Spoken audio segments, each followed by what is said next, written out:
সম্মানিত দর্শক মন্ডলী, শ্রোতাবৃন্দ যারা দেশ এবং প্রবাসে রয়েছেন তাদের জানাচ্ছি আন্তরিক অভিনন্দন ও শুভেচ্ছা। সম্মানিত ভাই বোনেরা, দেশ একটি ভয়ানক ক্রান্তি লগ্ন পেয়ে যাচ্ছে। দেশ আজকে চতুর্মুখী ষড়যন্ত্রের শিকার। এই ষড়যন্ত্র আগামী দিনে কি ঘটবে আল্লাহ পাকই ভালো জানেন। যদি আমরা সক্ষম ভাবে মোকাবেলা করতে পারি, এই অনিয়মের বীজজাত আমরা উপরে ফেলতে পারি, তাহলে এই দেশকে আমাদের বাঁচানো সম্ভব। নতুবা সামনে এমন একটি গৃহযুদ্ধের দিকে এগিয়ে যাচ্ছে দেশটি, যেখানে আবারও সে দীর্ঘ 16 বছরের ফাঁসিবাদ ফিরিয়ে আসবে।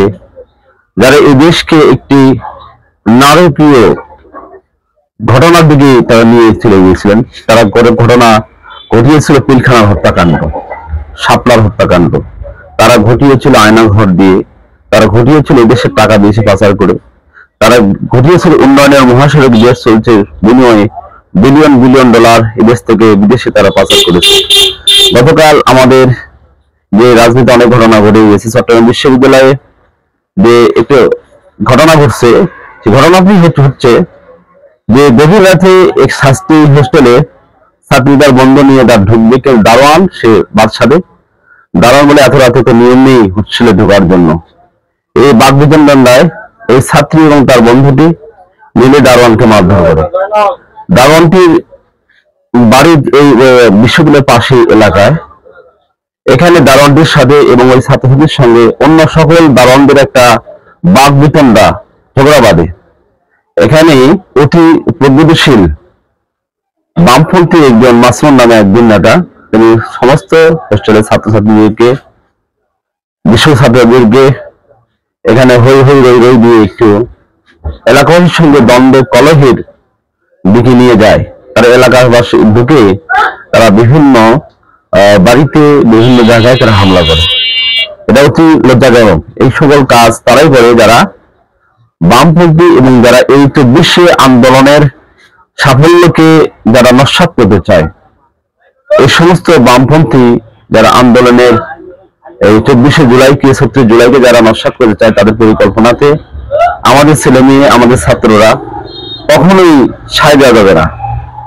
গতকাল দেশে আরো হয়েছে যে ব্যতিক্রম, যে সেনাবাহিনী প্রধান ওয়াকারের সঙ্গে প্রধান বিচারপতির সাক্ষাৎ গোপনে বৈঠক হয়েছে। এটা অবিশ্বাস্য, যার কোন নীতি মানে নেই। প্রধান বিচারপতি কথা বলবে প্রধান উপদেষ্টার সঙ্গে। এখানে কেন প্রধান বিচারপতি সেনাবাহিনীর প্রধানের সঙ্গে কথাবার্তা বলবে? আর সেনাবাহিনীর প্রধান তো যেখানে সেনাবাহিনী যাচ্ছে সেখানে তো একটা না একটা ঘটনা হচ্ছে। যে আক্রমণ হয়েছে, এটা অতি নৃশংস, লজ্জাজনক। সে তো এইভাবে আক্রমণ, সে তো দাঁড়িয়েছিল, সেটা এমন কিছু করে নাই। আওয়ামী লীগের সঙ্গে যদি দল বেঁধার কারণে নুরু এবং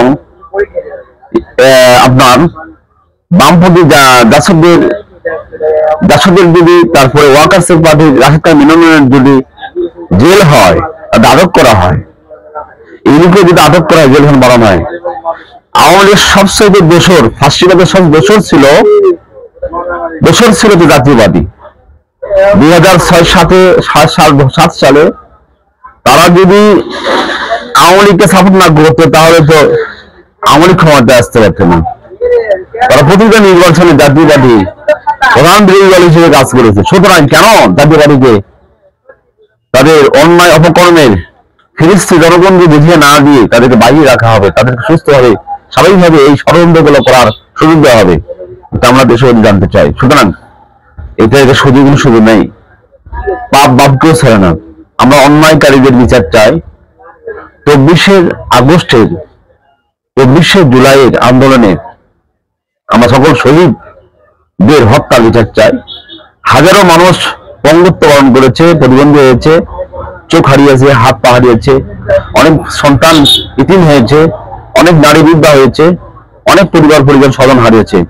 এ সকল মানুষদের বিচার যদি আমরা না পাই, তাহলে আমরা এই জাতি আগামী দিনে মাথা তুলে দাঁড়াতে পারবো না।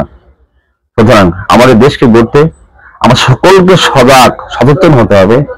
এখানে কেউ যেন কোনো আধিপত্যবাদের কোন দোষর এই দেশের রাজনীতি যে পার্লামেন্টে দেব, এই দেশের স্টিয়ারিং ড্রাইভিং যেন না করতে পারে, নিষ্পেষণা করতে পারে, এই জন্য সকল বিএনপি, জামাত, দেশপ্রেমিক সমস্ত জনতাকে ঐক্যবদ্ধ হতে হবে।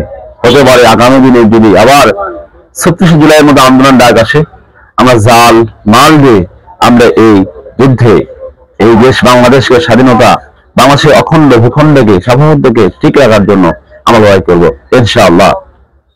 সবাইকে ধন্যবাদ।